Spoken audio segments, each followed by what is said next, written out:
All right, so today we're going to be looking into something pretty interesting. Hmm. Activating your third eye. Oh, wow. We've got this chapter from a book about it. Yeah. You shared it with me because you were interested in, the whole idea that diet and lifestyle changes can actually enhance intuition and spiritual awareness. Yeah, it is a fascinating concept, the idea that we could have this untapped potential within us, Yeah. a way to kind of reach these deeper levels of perception. Yeah. What's interesting about this is it's suggesting that we can actually influence that potential Right. through actual things like what we eat and how we live our lives. Yeah, and that's kind of what I thought was interesting about it, too. Yeah. The book starts by talking about diet and the third eye. Okay. And it goes right into saying that food can impact the ajna chakra, that energy center, that's associated with the third eye in yogic traditions. So I'm curious about the connection there. Yeah. Yeah, well, the Ajna chakra, often referred to as the third eye center, is believed to govern intuition, insight, and our connection to higher consciousness. Yeah. And the idea is that certain foods can actually help to decalcify the pineal gland, that tiny gland in the brain that people link to the third eye. Okay, so less mystical portal and more of a biological pathway. In a way, yeah. Okay. The source is emphasizing a balanced diet for overall well-being, and that includes the pineal gland, suggesting that a diet that's rich in these specific foods can create a clearer channel for spiritual insight. So what are those third eye boosting foods? Well, the list is actually pretty diverse. It includes things like raw cacao, which is packed with antioxidants that protect the pineal gland from damage, and blueberries, which are full of flavonoids. Flavonoids, those are the things that make blueberries blue, right? Exactly. And the list goes on. Oh, wow. Walnuts and almonds, both are really good sources of omega-3 fatty acids, which are believed to support brain health. Dark leafy greens, chia seeds, and flax seeds, all full of vitamins and minerals that contribute to overall well-being. So we're talking about food that are generally considered brain boosting. Exactly. Okay. The source also mentions coconut oil, seaweed, and spirulina, which all have unique properties that could potentially support pineal gland function. I've heard that coconut oil is good for brain health because of the MCTs. That's right. Okay. And then there's spices like turmeric and ginger, both known for their anti-inflammatory properties, and ginseng, which is often used to boost energy and mental clarity. So this is starting to sound less like a restrictive diet and more like a delicious and diverse way of eating? Absolutely. Okay. And to round out the list, we have lemon, apple cider vinegar, and of course the importance of staying hydrated with filtered water. Lemon and apple cider vinegar. Those are usually associated with detoxing. Yes. And the source is suggesting that by reducing toxins in your body, you can contribute to a clearer pathway for spiritual insight. Interesting. Yeah. Okay, so we've got a pretty extensive list of foods that are good for the third eye. Yeah. But are there any foods we should be avoiding? The source specifically points to processed foods as being potentially problematic. Okay. Suggesting that all of those preservatives, artificial flavors, and all those additives can create this buildup of toxins that could hinder the pineal gland function. Makes sense. I mean, we've all heard about the negative effects of processed food on our health. Right. I guess it follows that it would impact our third eye as well. Right. What else is on the no-no list? Fluoride is another one that the source mentions. It suggests that fluoride can calcify the pineal gland, potentially blocking those intuitive insights. So filtering our water is a good idea then. That's what the source recommends. Okay. And it's not just about what we consume, but also the quantities. Excessive sugar, alcohol, and caffeine Right. can also cloud our judgment and perception, potentially hindering intuition. I know. I definitely feel a lot more scattered and less in tune with myself after I have too much sugar or coffee. Right. Yeah. So it seems like a lot of these recommendations are about promoting overall well-being and a balanced lifestyle, which in turn could support third eye activation. Okay, so we've covered the food part. This chapter doesn't stop there. It also explores lifestyle practices that could enhance third eye activation. Exactly. It emphasizes that it's not just about what we put into our bodies, but how we live our lives.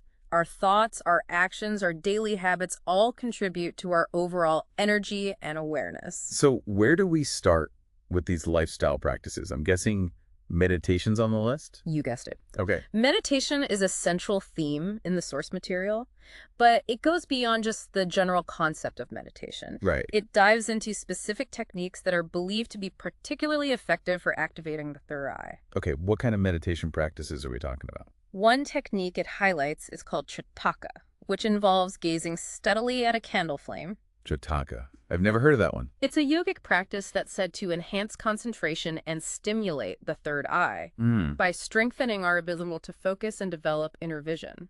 So it's like training our mental muscles. You could say that. Okay. The source also talks about chanting OM, that sound vibration that is believed to resonate with the third eye chakra, potentially opening it up. Chanting OM, that's a pretty classic meditation technique. It is, and for good reason. It's a simple yet powerful practice that can help quiet the mind and shift our awareness inward. So we're seeing this theme of focus, stillness, and connecting with those inner energy centers. Exactly. And from a more scientific perspective, we know that meditation practices can calm the nervous system, reduce stress, and enhance intuition. So there's a fascinating intersection between ancient wisdom and modern science here. Right. So meditation is a key practice. Right. What other lifestyle tips does this book suggest for activating the third eye? Well, one of the more surprising suggestions is the importance of sunlight exposure, particularly in the morning. Apparently, natural sunlight helps regulate our circadian rhythms and supports the pineal gland's function. Interesting. So ditch the blackout curtains and let the sun shine in. Exactly. And it goes beyond just general sunlight exposure. Okay. The source material specifically mentions sound healing and frequency therapy, suggesting that listening to certain frequencies like 432 hertz and 963 hertz can stimulate the third eye and enhance intuition. Sound healing and frequency therapy, those are things I've heard about, right, but haven't really explored. Is there any science behind it? While research in these areas is still emerging, some studies suggest that specific frequencies can impact brainwave activity and potentially induce states of relaxation and heightened awareness. Okay. It's definitely a fascinating area worth exploring. I'm definitely intrigued. Yeah. Okay, so sunlight, sound, what else should we be adding to our third eye activation toolkit? The source also mentions the potential benefits of essential oils, specifically sandalwood, frankincense, and lavender, which are thought to have a stimulating effect on the third eye when diffused or used topically. Those are some lovely scents. Yeah. I can see how they could create a calming and conducive atmosphere for meditation. Absolutely. And of course, the source emphasizes the importance of reducing exposure to toxins as much as possible. Sorry. This includes environmental toxins as well as dietary toxins, as we discussed earlier. Okay, so it's all about creating this clean and clear environment for our third eye to flourish. Exact. Both internally and externally. Exactly. And finally, the source material touches on the potential benefits of yoga and breathwork for third eye activation. Yoga. I was hoping it would come up. Yeah. I always found yoga to be very grounding and centering, so I'm curious to hear how it connects to the third eye. Well, certain yoga poses like child's pose, downward dog, and even headstand are believed to increase blood flow to the forehead, Okay. which may enhance third eye function. Those are some pretty classic yoga poses. I can definitely see how they could create a sense of energy flow towards the head. Right. And then there are breathwork techniques like alternate nostril breathing or Nadi Shodhana, which helps balance the left and right hemispheres of the brain Okay. and is thought to open up the third eye. Nadi Shodhana, that's a new one for me. Yeah, it's a simple but powerful technique. Okay. It involves alternating your breath between your nostrils. Mm-hmm. It's very calming and centering and can definitely create a sense of mental clarity. So it seems like there's this whole range of lifestyle practices, from meditation to yoga to breath work, Right. that can potentially support third eye activation. Exactly. And what's fascinating is that these practices aren't just about esoteric or mystical experiences. Yeah. They also have very real and tangible benefits for our overall well-being. Yeah, I think that's what makes this whole concept so compelling. It's about taking this holistic approach to our health and well-being and recognizing the interconnectedness of our physical, mental, and spiritual selves. I completely agree. It's about recognizing that our potential for intuition, insight, and higher awareness is not something separate from our daily lives, Right. but something we can cultivate through conscious choices and practices. Yeah, that's a great way to sum it up. Yeah. So we've covered a lot of ground here, exploring a whole range of foods and practices that are believed to support third eye activation. But before we get too carried away with visions of indigo light, Right. let's take a moment to reflect on what we've learned so far, and maybe even try some of these practices ourselves. Yeah, I think that's a great idea. Yeah, It's one thing to talk about these concepts, but it's another thing to actually experience them firsthand. Exactly. So we'll be back after a short break to delve into some of our own personal experiences with these practices and to share some tips for how you can get started on your own third eye activation journey. Hmm. So we just explore this whole, smorgasbord of foods and practices that can help with third eye activation. Did any of that really stand out to you as we were going through it? You know what really struck me is the emphasis on a holistic approach. It's not about doing this or eating that, but about creating a lifestyle that supports overall well-being, which can then enhance our intuition and spiritual awareness. Yeah, it's like all these pieces fit together. Right. Diet, meditation, yoga, even sunlight. They all contribute to creating these optimal conditions for our third eye. It feels almost like common sense, but it's interesting to see it laid out so clearly. Yeah, and while some of these practices might seem a little out there, Yeah. a lot of them are rooted in ancient wisdom traditions Hmm. that have been around for centuries. It's fascinating to see how modern science is starting to provide some insights into the potential mechanisms at play. Yeah. So as a recap, Okay. let's go back to those foods we talked about. We had a pretty extensive list of things that are supposedly good for the third eye, like raw cacao, blueberries, walnuts, almonds, leafy greens. It was quite a mouthful. It was. And the idea is that these foods are beneficial because they're packed with nutrients that can protect the pineal gland from damage. Okay. So it's not just about eating them for mystical properties, but also for the tangible health benefits. Yeah, so it's about nourishing our bodies from the inside out, creating that foundation for our minds and spirits to thrive. Yeah. And then, of course, there were the foods that we should be mindful of, like processed foods, excessive sugar, fluoride, the things that tend to weigh us down both physically and mentally. It's about making those conscious choices about what we put in our bodies, recognizing that everything we consume has an impact on our overall well-being. Okay, so diet is one piece of the puzzle, but we also talk about the importance of lifestyle practices for activating the third eye. Where should we start with those? Meditation is a cornerstone of almost every spiritual tradition, and for good reason. It helps us to quiet the mind, cultivate inner stillness, and connect with our deeper selves. As we discussed earlier, there are specific meditation techniques that are believed to be particularly effective for activating the third eye. Right, like Shrataka, the candle gazing technique, and chanting OM, which are said to create vibrations that resonate with the third eye chakra. Those both seem pretty straightforward, but I have to admit the idea of staring at a candle flame for a while sounds a little intimidating. It can be intense, but the idea is that by focusing our gaze on a single point, we train our minds to become more still and concentrated. That stillness and concentration are essential for accessing those deeper levels of intuition and insight. So it's like we're building up our mental focus and ability to tune out distractions. Exactly. And chanting OM, while it might seem simple, is a powerful practice. The sound vibration is believed to resonate with the third eye chakra, potentially opening it up and allowing energy to flow more freely. Interesting. I've definitely experienced that calming effect of chanting OM, but never really connected it to the third eye. It's one of those practices that has multiple layers of benefit. Good for calming the nervous system, reducing stress, and potentially enhancing intuition. So it's a win-win on multiple levels. All right, so meditation is a key practice. Yeah. But we also explored some other intriguing lifestyle tips, like the importance of sunlight exposure. I have to admit that one surprised me. It's not something we usually associate with spirituality, is it? But natural sunlight, particularly in the morning, can help regulate our sleep-wake cycles and support the pineal gland's function. So it's not just about getting vitamin D, but also about supporting the health of our pineal gland, which is linked to the third eye.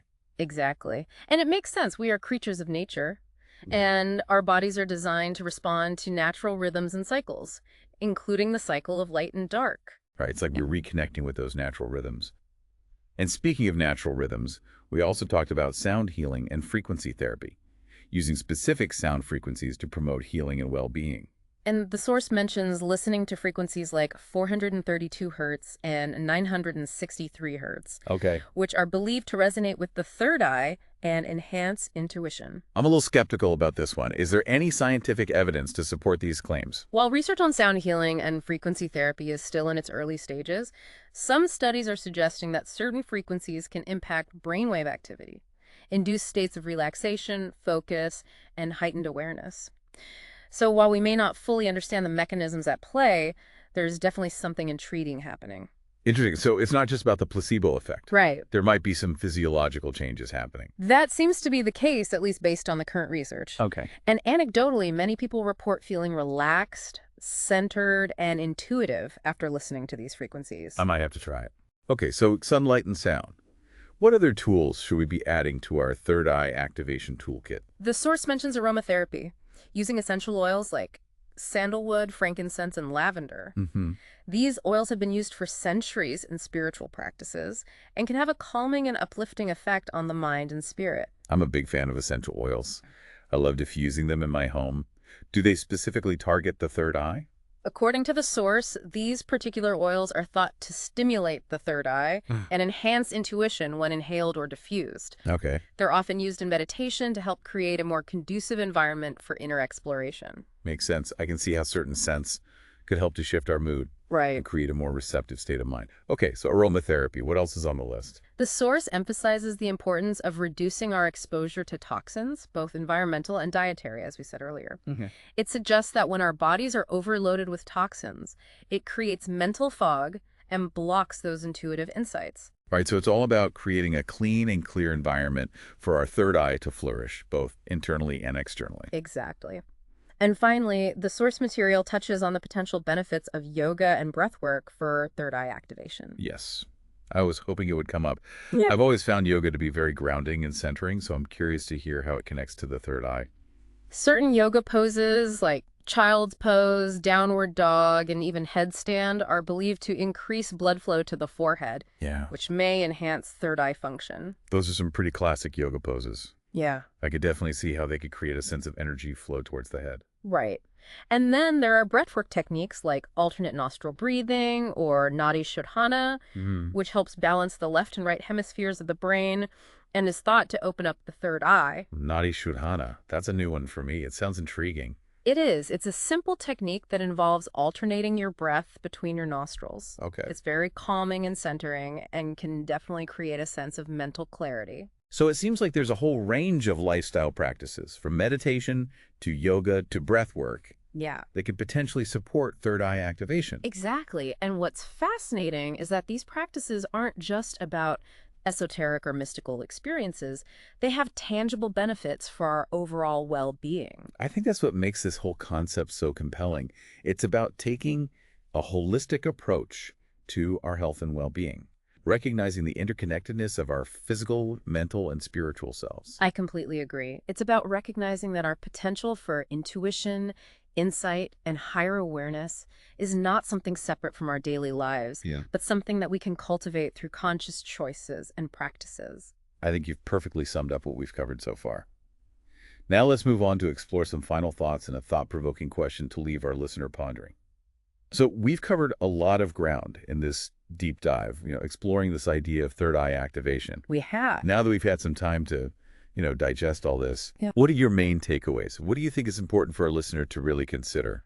I think the biggest thing to remember is that the journey to spiritual awareness, including activating the third eye, is really personal. Right. There's no right way to approach it, and what works for one person may not work for someone else. Right. It's like we've been given all these options, Yeah. different foods, different practices, different techniques, and it's really up to each person to choose what resonates with them. Exactly. It's about tuning into our own inner wisdom and trusting our intuition to guide us on the journey. And it's important to approach it with curiosity and openness Yeah. rather than judgment or expectation. There's no need to pressure ourselves to have a certain experience or reach a specific destination. Right. It's more about the process of exploring and discovering and, allowing ourselves to be surprised by what we find along the way. Absolutely. And it's also important to remember that this is a journey and not a destination. There's no finish line. No point where we've arrived and suddenly achieved, full third eye activation or complete spiritual enlightenment. Right. It's about constantly evolving and expanding our awareness Exactly. and deepening that connection to ourselves and the world. Beautifully said. And it's this ongoing process of exploration and growth that makes this whole concept so compelling. It's not about achieving some static state of perfection, Yeah. but about embracing this journey of becoming more aware, more intuitive, and more connected. As we were talking about all this, what really stood out to me is that If something as basic as what we eat can have such a big impact on our intuition, Right. what other potential do we have that we're not tapping into?